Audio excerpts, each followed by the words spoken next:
અહીં મહારાજ સમજાવે છે. અને એકાંતિક ભક્ત તેને એક તો આત્મનિષ્ઠા હોય, બીજો વૈરાગ હોય, ત્રીજો પોતાનો ધર્મ દર્પણે હોય, ચોથી શ્રી કૃષ્ણ ભગવાન વિશે અનન્ય ભક્તિ હોય. અને તે એકાંતિક ભક્ત જયારે દેહ મૂકે ત્યારે એનો શ્રી કૃષ્ણ ભગવાન વિશે પ્રવેશ થાય છે. અને જે આમાં કાંઈ બાકી નહીં રાખે, પ્રવેશ થાય છે એમ કીધું, પણ પછીનું કાઢી નાખે.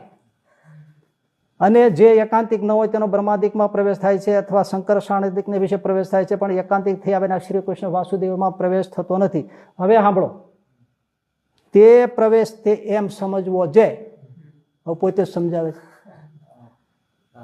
પોતે એનો અર્થ કરે છે. આપણે ક્યાં ગીતાના ભાષ્ય ઉપર જોવા જવાની જરૂર છે? જેને નિષ્ઠા ન હોય એ જોવે, છતાંય આપણે તો જોઈએ જ.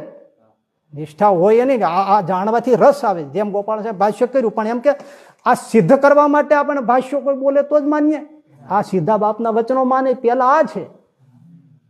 હવે કે મહારાજ કે પ્રવેશ એમ જાણવો.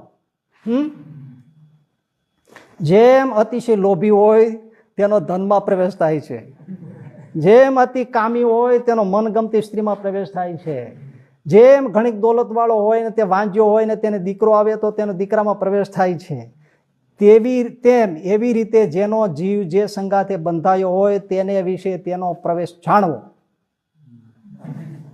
પણ જેમ જળમાં જળ મળી જાય છે અને અગ્નિમાં અગ્નિ મળી જાય છે તેમ પ્રવેશ નથી થતો.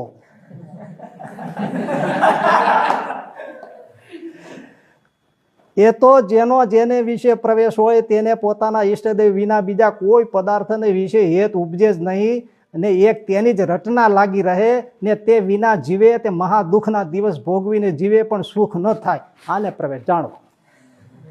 હવે કાંઈ ગોતવા જવાની જરૂર નથી. તોય પાછું પકડ્યું જ છે ને, મૂર્તિમાં જ પ્રવેશ થાય છે, મૂર્તિમાં જ પ્રવેશ થાય છે. એટલે હવે તમે જો ગોપાલ સ્વામી એ જ વચરામત વંચાયું છે. હા, એ જ વચનામત વંચાયું છે. અને પછી કે છે, અને ભક્તનો ભગવાનમાં પ્રવેશ થાય છે એ વચનામૃત વંચાયું. નીચે લખ્યું છે મધ્યનું 38મું, આ વાંચ્યું હમણાં એ. ત્યારે તે સાંભળીને સોમલેખાચાર્ય પૂછ્યું છે, દેહ મૂકીને પ્રવેશ થતો હશે કે દેહ છતાં પ્રવેશ થતો હશે? ત્યારે સ્વામી કહે છે, દેહ છતાં પણ પ્રવેશ થાય છે.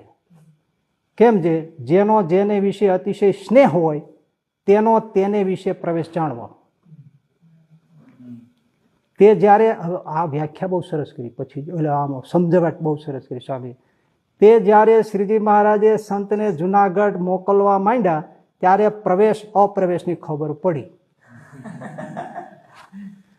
એવી રીતે પાષાણને દ્રષ્ટાંતે કરીને બહુ વાર્તા કરી.